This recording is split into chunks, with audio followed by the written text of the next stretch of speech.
और भी देखिए बहुत सारे कारण हैं अभी इसमें।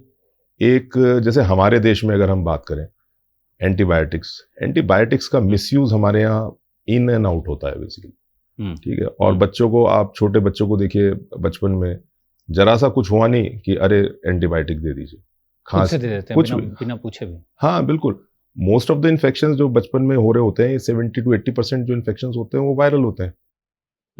तो जिन बच्चों को, ये यूरोप में जो स्टडी की गई वहां देखा गया कि जिन बच्चों को बार बार बचपन में बहुत ज्यादा एंटीबायोटिक्स दी जाती हैं, तो उनका फिर से जो ये गट माइक्रोबायोम है ये अफेक्ट हो जाता है।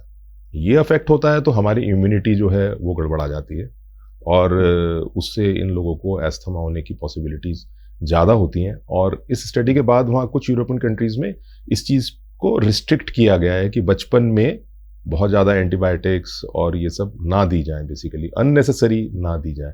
तो उससे उन्होंने देखा कि वो इंसिडेंस था जो एस्थमा का वहाँ पर कम हुआ बेसिकली। मेरी कज़न जर्मनी में रहती है, तो वो इंडिया में पहले रही, उसके बाद जर्मनी गई। तो वहाँ पे उनका सन पैदा हुआ और उसको एक बार बुखार हुआ तो वो डॉक्टर के पास गए। तो वो एंटीबायोटिक देते ही नहीं थे, कोई दवाई नहीं देते थे, नॉर्मल। और 5 दिन तक ये करते रहे और उसका टेम्परेचर बढ़ता रहा, इसकी हालत खराब हो गई थी। इवेंचुअली 5th डे के बाद उनको दिया गया।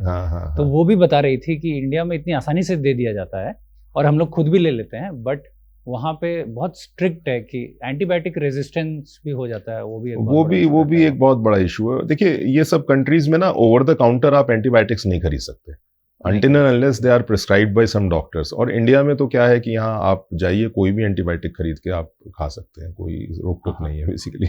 मैंने एक 8 चैप्टर वीडियो कोर्स भी बनाया जिसका नाम है heal asthma using yoga, Ayurveda and nutritional therapy. इसका फर्स्ट चैप्टर आप www.redashtv.com पे जाके देख सकते हैं। लिंक डिस्क्रिप्शन और फर्स्ट कमेंट में भी है।